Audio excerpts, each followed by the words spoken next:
안녕하세요. 책 함께 읽기 27번째 그 마지막 시간입니다. 심리학이 30살에게 답하다. 오늘 마지막 시간 함께 해 주실 거죠? 끝까지? 자, 지금부터 시작하겠습니다. 내가 정직하고 솔직하면 사람들은 너를 속일지도 모른다. 그래도 정직하고 솔직하라. 내가 오랫동안 이룩한 것을 누군가 하룻밤새 무너뜨릴지도 모른다. 그래도 무언가 이룩하라. 내가 평화와 행복을 누리면 그들은 질투할지 모른다. 그래도 행복하라. 켄트 M. 키스. 그럼에도 불구하고 중에서 어설픈 용서는 서로를 망칠 뿐이다 에서는 준비가 안 된 상태에서 섣불리 용서를 하는 경우가 종종 있는데 말 그대로 거짓 용서를 해버리는 것이고, 거짓 용서는 떠나보냄이 안 되는 그런 용서라서 분노와 복수 이런 것들이 그 기저에 있다고 설명을 하고 있습니다. 복수는 당신과 상대방 모두를 파괴한다. 그러므로 이제 그만 가치 없는 사람에 대한 분노로 당신 자신을 좀먹는 일을 멈추어라. 그리고 지금부터 상대방에게 쏟았던 에너지를 당신 자신을 사랑하고 당신을 행복하게 만드는 데 쏟아라. 행복하게 잘 살아주는 것. 그것이 최상의 복수다. 그러나 절대 준비되지 않은 상태에서는 어설프게 용서하려 들지 마라. 어설픈 용서는 서로를 망칠 뿐이다. 나쁜 감정을 가졌다고 그것이 곧 나쁜 사람이라는 증거는 아니다. 세상에 나쁜 감정이라는 게 있을까? 모든 감정은 정상적이다. 단지 도가 지나친 극단적인 감정이 문제가 될 뿐이다. 자신의 감정에 대한 두려움을 버리고 그 감정이 어떻게 일어나 어떤 방향으로 흘러가고 있는지를 잘 살펴야 한다. 모든 감정은 한번 일어났다가 시간이 지나면 자연히 쓰러지게 되어 있다. 감정은 막으려 하면 할수록 더 커지는 법이다. 만일 불안해지면 그 불안을 시냇물처럼 흘려보낼 줄 알아야 한다. 불안하다고 죽지는 않는다. 그냥 바람처럼 감정이 나를 스쳐 지나가게 내버려 두면 그 감정은 점차 수그러진다. 감정을 온전히 느껴보라. 감정에 굴복하지 않는 최선의 길은 자신의 감정을 정확히 아는 것이다. 그것이 설령 나쁜 감정이라 해도 말이다. 어떠한 감정이든 숨 쉴 수 있게 하고 그것이 내 마음 안에서 어떻게 바뀌어가는지 알면 내가 원하는 대로 감정을 조절할 수가 있다. 그렇게 되면 인생을 더욱 생동감 있고 재미있게 즐길 수 있게 되면 물론이다. 간섭과 명령이 죽도록 싫은 사람들에게. 기원전 그리스 아테네 유적에 요즘 젊은이들은 버릇이 없어 걱정이다. 폴리스의 장래가 걱정된다라는 말이 적혀 있는 것을 보면 나이 든 사람의 눈에 젊은 사람의 행동이 염려스러운 것은 2000년 전이나 지금이나 마찬가지인 것 같다. 당신이 조직의 규율을 견디지 못하겠다고 생각하거나 상사의 명령에 심한 거부감을 느낀다면 한번 생각해 볼 일이다. 혹시 그것이 당신의 자율성을 빼앗아 간다고 느끼는 것은 아닌지 말이다. 만약 그렇다면 당신은 자아가 약해서 규율을 따르고 명령을 수행하는 것을 타인이 나를 지배하는 것처럼 느껴 두려워하고 있는 것이다. 원래 자율성과 자유는 무한대일 수 없다. 왜냐하면 우리는 세상이란 울타리 내에서 살고 있기 때문이다. 따라서 자율성 역시 그 울타리 안에서 행사하는 것이다. 직장에서의 자유 또한 직장에서 지켜야 할 무수한 규칙 안에서의 자유이다. 그것을 인정하지 못하면 당신은 어느 조직에도 속하기 힘들다. 그리고 진정한 자율성은 아무리 타인이 구속하고 통제하려 해도 잘못되었다고 생각하거나 싫은 점이 있을 때 노라고 말할 수 있는 자유이다. 그러므로 어쩌면 당신은 너무 튀어서 다른 사람들로부터 소외될까 봐 보지 않아도 될 눈치까지 보면서 하고 싶은 말이나 행동을 못하고 있는 건지도 모른다. 즉 직장의 시스템이나 각종 규율들과 상관없이 당신 스스로 자율성을 포기한 것일 수도 있다. 그러나 성격상 구속이나 통제가 견디기 힘들다면 모든 것을 스스로 결정하고 행동하는 자유로운 삶을 선택하면 된다.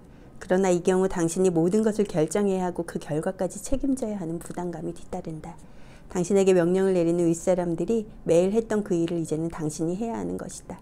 또한 당신이 가고 있는 길이 옳은지 그른지 오직 혼자 판단해야 한다. 외로움을 올곧이 견뎌야 하고 한 번 잘못 생각하면 수정해 줄 사람이 없다는 위험을 감수해야 하는 것이다. 이처럼 당신이 자유로운 삶을 선택하면 대신 집단이 주는 소속감이나 안정감을 포기해야 한다. 어떠한 삶을 선택하든 그것은 온전히 당신의 몫이다. 직장인으로서 살아가려면 그 직장의 룰을 받아들여야 하고 자유로운 삶을 바란다면 홀로 결정하고 책임지는 외로움과 위험성을 받아들여야 한다. 세상의 모든 것이 완벽하게 주어지는 삶은 없다. 문제는 어느 정도의 자유와 구속을 택할 것인가 하는 점이다. 30대가 지나기 전에 유머 감각을 길러라 부분에서는 이런 얘기를 합니다. 유머는 위기 상황을 웃음으로 넘기고 인간관계에서 발생하는 공격성을 완화시켜주며 일상을 부드럽고 편안하게 해준다. 왜냐하면 유머는 인생에는 우스꽝스럽거나 말도 안 되는 일도 일어날 수 있음을 이해하고 이를 부드럽게 포용하는 태도에서 나오기 때문이다. 즉 유머는 인생의 불합리성에 대한 긍정이다. 그래서 유머는 사막의 오아시스처럼 어떤 극한 상황에서도 희망을 잃지 않고 꿋꿋하게 버틸 수 있는 힘을 준다. 자신과 세상에 대해서 유머러스한 태도를 가지기 위해서는 기본적으로 심리적인 안정과 유연함은 갖추고 있어야 한다. 또한 좌절과 모순, 상실을 견딜 수 있는 힘도 필요하다.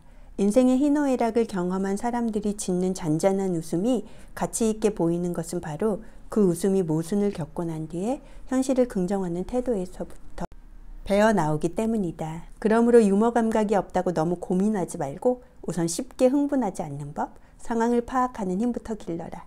그리고 인생의 다양한 측면을 포용하도록 노력해라.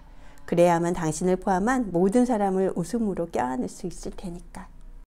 남의 마음을 읽으려 하지 마라에서는 법정 스님 살아있는 것은 다 행복하라 중에 글을 읽어드리겠습니다. 늘 변하고 있는 것이다. 날마다 똑같은 사람일 수가 없다. 그렇기 때문에 함부로 남을 판단할 수 없고 심판할 수가 없다. 우리가 누군가에 대해 비난을 하고 판단을 한다는 것은 한 달 전이나 두 달 전 또는 몇 년 전의 낡은 자로서 현재의 그 사람을 재려고 하는 것과 같다. 그 사람의 내부에서 어떤 변화가 일어나는지는 아무도 모른다. 이처럼 충분한 근거 없이 모호하고 사소한 단서로 다른 사람의 마음을 함부로 단정하는 사고의 오류를 독심술이라고 한다. 남의 마음을 읽으려 하지 마라. 그저 상대방이 하는 말에만 집중하라. 상대방의 입장이 되어 그가 하는 말의 의미와 감정을 이해하려고 애쓰라는 말이다. 그리고 믿어라. 때론 속을지도 모르지만 그럼에도 상대방의 말을 믿는 것은 매우 중요하다. 더구나 남의 마음을 섣부르게 아는 채 하는 일을 좋아할 사람은 없다. 다음은 일에 대한 비판을 당신에 대한 비난으로 받아들이지 마라입니다. 자기가 한 일과 자기 자신을 분리하지 못하면 안 되는데 아무리 날카로운 비판의 화살이라도 당신이 받아들이지 않으면 그뿐이다. 상대방이 나에게 선물을 줬는데 그것을 받지 않고 돌려주면 선물은 내 것이 아니다. 부당한 비판도 내가 받지 않으면 내 것이 아니다. 그러니 부당한 비판을 받았을 때 거기에 에너지를 쏟지 말고 그냥 넘겨버리도록 하라. 상처 주려는 사람을 이기는 법은 그냥 무시하는 것이니까. 그럼에도 불구하고 부당한 비판이 당신을 끝없이 붙잡고 늘어진다면 현명하게 대응해야 한다. 만일 당신이 이성을 잃고 흥분하는 모습을 보인다면 결국 그 비판이 맞다고 인정하는 꼴이 되고 만다. 그러므로 절대 흥분하지 말고 그의 비판을 정중히 들은 다음 인정할 것은 인정하되 그렇지 않은 것은 조목조목 반박하라. 도움을 줄 때는 화끈하게 그리고 잊어버려라. 이 책에서 인영 씨라는 사람이 나오는데 인영 씨가 도움받기를 극도로 꺼리는 가장 중요한 이유는 만약 도움을 받으면 상대방이 자신을 꼼짝 못하게 하거나 마음대로 쥐고 흔들까 봐 두려웠던 것. 즉 자유의지를 상실할지도 모른다는 두려움이 그녀로 하여금 도움을 받지 못하도록 만들었다. 이렇게 나와 있고 그러나 사람들이 가장 아름다울 때는 서로 돕고 살 때이다. 다른 사람을 돕는 것처럼 기쁜 일도 없다. 타인을 돕는 행위를 통해 우리는 나는 좋은 사람이라는 느낌을 갖게 되며 스스로에 대한 만족감과 심리적 균형을 얻는다. 남을 돕는다는 사실 자체가 당신이 방관자들보다 더 나은 사람임을 증명해 주는 것이다. 그러므로 결코 손해보는 일이 아니다. 반대로 당신이 도움받아야 할 입장에 처해 있다면 감사한 마음으로 상대가 주는 도움을 정성껏 받아라. 설령 그 도움이 작고 미미한 것이라 할지라도 그 성의에 감사하고 그에 대한 고마움을 표현하라. 그렇지만 상대가 자신의 우월감을 증명하기 위해 혹은 당신을 자기 뜻대로 좌지우지하기 위해 당신을 돕는다면 그때는 정중히 거절하라. 당신의 자유의지보다 더 소중한 것은 없으니까 말이다. 더 이상 실패를 부모 탓으로 돌리지 마라에서는 이런 예가 있습니다. 집을 샀다고 해보자. 막상 들어가 보니 여기저기 하자가 많다. 그렇다고 예전 집주인을 탓해봤자 문제가 해결되지는 않는다. 집을 판 사람이 다시 와서 보수공사를 해줄 리도 만무하다. 이제 그 집을 더 멋지게 꾸미는 것은 당신의 몫이다. 억울하고 속상해도 어쩔 수가 없다. 이제 그 집은 그 누구도 아닌 바로 당신의 집이니까 말이다. 어른이 된다는 것도 그와 마찬가지다. 더 이상 부모 탓을 해서는 안 된다. 당신의 인생을 스스로 꾸려나갈 일만 남은 것이다. 당신이 간과하고 있는 것이 또 하나가 있다. 당신의 부모님 역시 그렇게 행동할 수밖에 없었던 나름대로의 이유가 있다는 사실이다. 부모님도 아이를 키우면서 수많은 시행착오를 겪었고 그러다 보니 당신의 부모님도 수많은 상처를 받으며 살아오셨다. 부모님 또한 가슴 안에 상처받은 아이가 있는 가여운 인간일 뿐이다. 바로 당신처럼 말이다. 이렇게 갈등과 문제는 우리가 의식하지 못하는 틈새를 따라 대를 이어 전해진다. 이것이 인생이다. 그러나 당신은 다르다.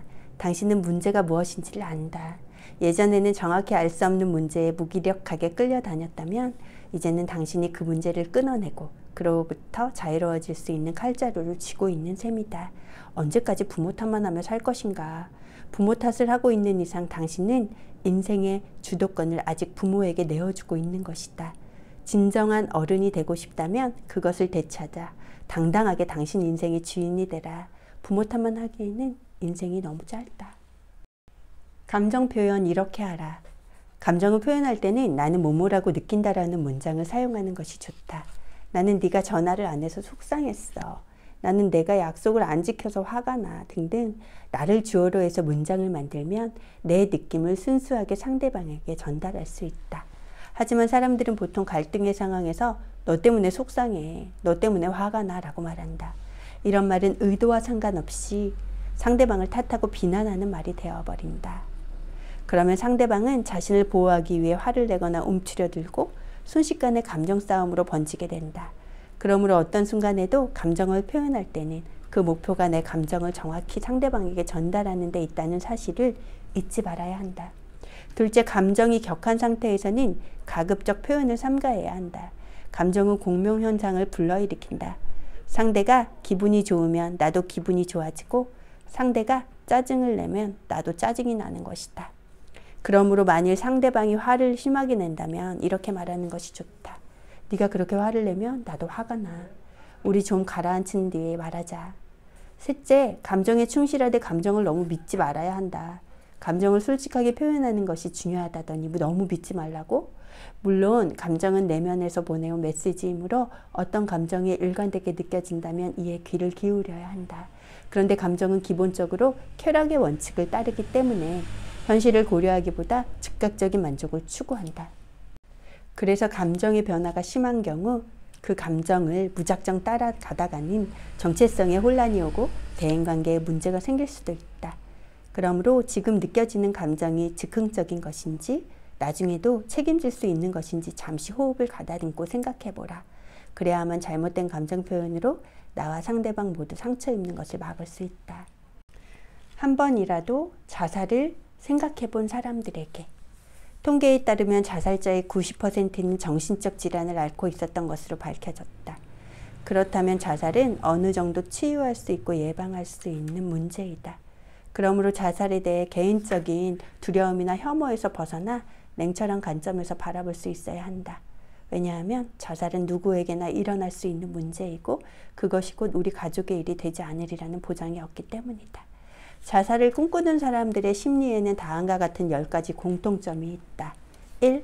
그 목적은 문제를 해결하려는 것이다. 2. 그 목표는 의식을 정지시키는 것이다. 3. 공통된 자극은 심리적 고통이다. 4. 공통된 스트레스 유발 인자는 좌절된 심리 욕구이다. 5. 공통된 감정은 희망 없음과 무력감이다. 6. 그 당시의 인지 상태는 양가적 사고이다. 7. 그 당시에는 지각이 제한되어 있다. 8. 공통된 행동은 탈출이다. 9. 공통된 대인관계 행동은 자신의 의도를 알리고자 하는 것이다. 10. 그리고 자살은 전 생애를 걸쳐 지속되는 문제이다. 여기서 중요한 것은 자살이 일종의 도움을 요청하는 절규라는 점이다. 자살 충동에 시달리고 있으면 내가 죽어도 아무도 슬퍼하지 않을 거야 라고 생각하게 된다. 하지만 그것은 사실이 아니다. 당신이 어떤 상태에 놓여 있든 당신이 살아있다는 사실을 기쁨으로 여기는 사람들이 분명히 있다. 그리고 당신을 진심으로 염려하는 사람들이 있다는 것이 바로 당신이 살아야 할 이유이다. 그러니 주저하지 말고 그들에게 전화해서 도와달라고 이야기해보라. 훗날 무서운 우울의 심연으로부터 빠져나오게 되면 끝나지 않을 것만 같았던 공포도 순간에 지나지 않았음을 알게 될 것이다. 수많은 커뮤니케이션의 방법을 다 놔두고 가장 위험하고 극단적인 자살을 꿈꾸는 사람이 많아지는 세상. 우리는 그 속에 살고 있다. 그 세상을 피할 수 없다면 부딪히는 수밖에 없다. 서로가 서로의 고통스러운 영혼을 감싸고 위로하면서 삶을 놓아버리는 일이 없도록 도와야 하는 것이다. 무심코 내뱉은 말 한마디가 다른 사람의 영혼에 돌이킬 수 없는 상처를 줄 수 있고 따뜻한 말 한마디가 방황하는 영혼을 세상으로 되돌아오게 만들 수 있다. 살면서 가장 경계해야 할 것은 호기심을 잃는 것이다. 일찍 늙기를 원하는가? 그러면 세상에 대한 호기심을 거두어라. 호기심을 잃는 순간 당신은 세상을 다 산 늙은이가 될 것이고 더 이상 욕망으로 괴로워하지 않게 될 것이다. 세상은 우리가 보고 싶어하는 만큼만 보여준다. 당신이 주변 사람들에 대해 계속 호기심을 가지고 있으면 그들은 매일 새로운 모습을 보여줄 것이고 당신이 하는 일에 흥미를 갖고 몰두하면 세상은 당신이 필요로 하는 것들을 내줄 것이다. 그러면 하루하루 새롭게 신날 뿐 아니라 좀 더 창조적인 사람이 될 수 있다. 삶의 흉터를 사랑하라. 어쨌든 흉터 하나하나마다 이야기가 하나씩 들어있어 내가 살아온 과거를 증명해주고 있다. 어릴 적에는 흉에서 자꾸 신경이 쓰이고 가리고만 싶었던 흉터들이 지금은 오히려 그런 과거를 거쳐 지금 여기에 내가 존재하고 있음을 알려주는 삶의 기록이 된 것이다.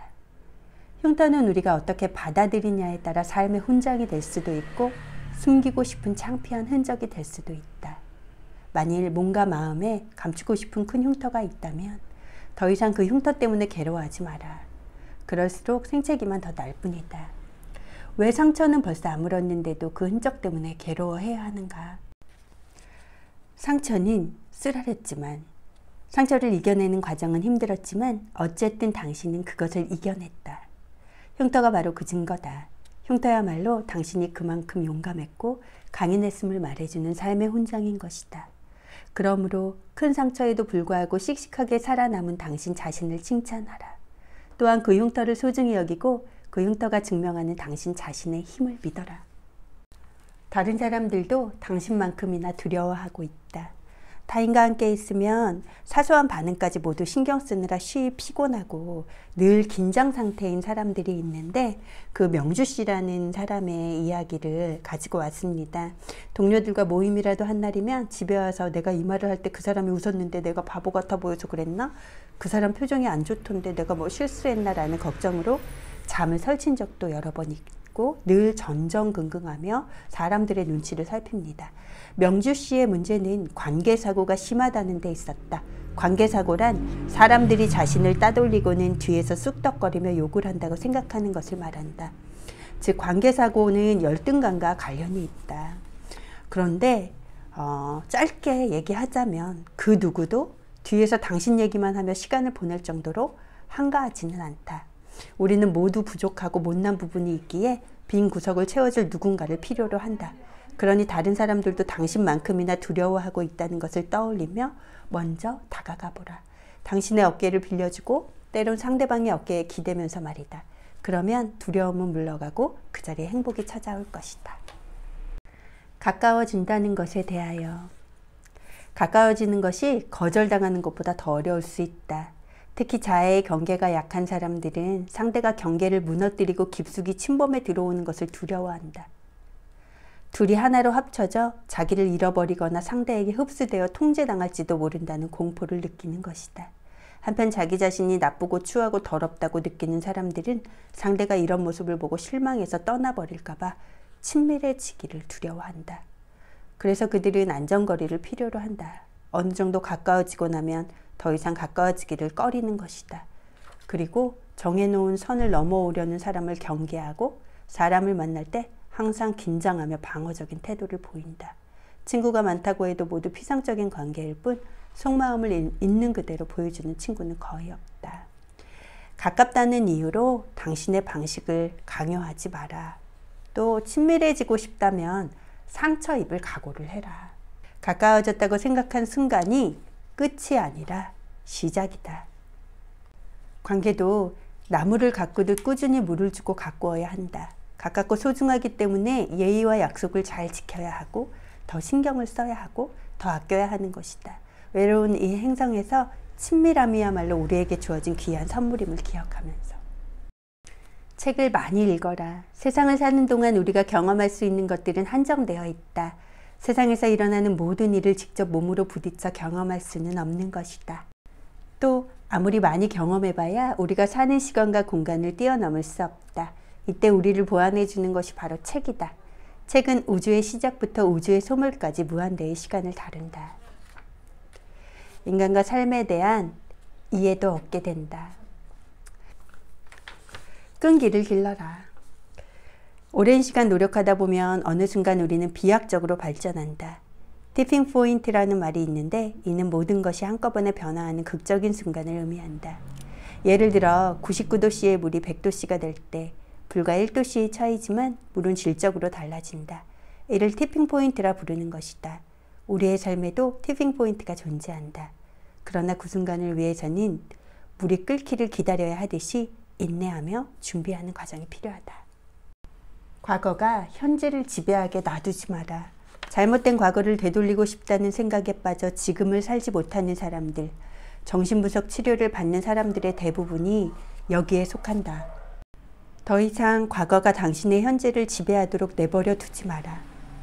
현재를 덮고 있는 과거의 무거운 이불을 걷어내고 밖으로 나와서 맑은 공기를 마시고 하늘을 보라. 과거가 고통스러웠다고 해서 현재까지 고통스러워야 한다는 법은 없다.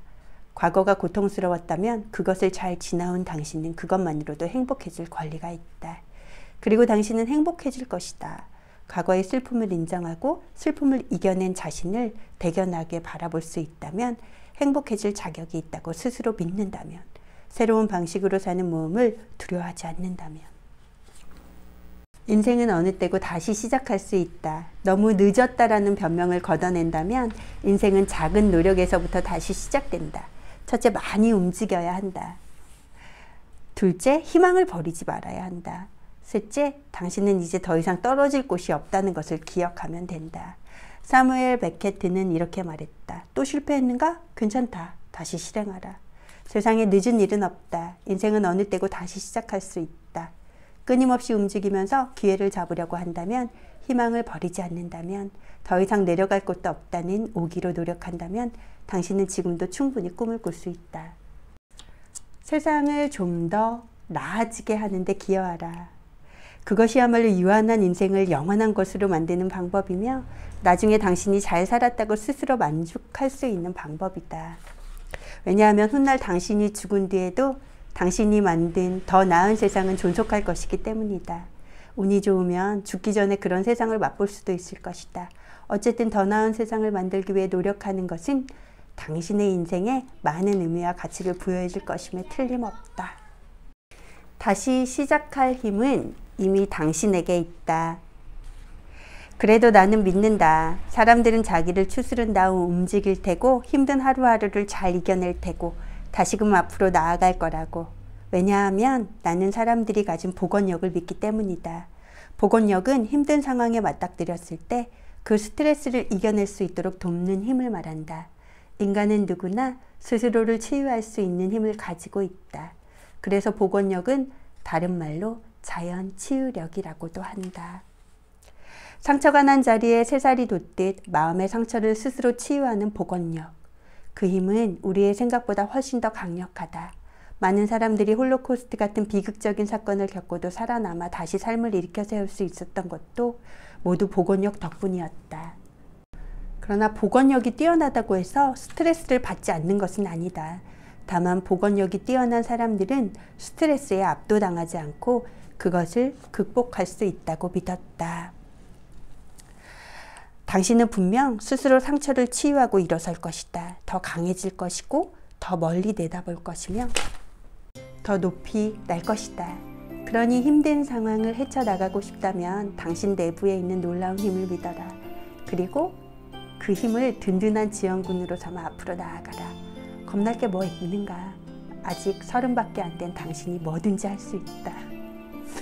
50이 다 되어가는 저도 뭐든지 할 수 있길 바라며 코로나로 자꾸 움츠러드는데 우리 모두 힘냈으면 좋겠습니다. 책 함께 읽기 27번째 심리학이 30살에게 답하다. 이것으로 모든 답을 마칩니다. 오늘도 수고 많으셨습니다. 끝까지 들어주셔서 감사합니다.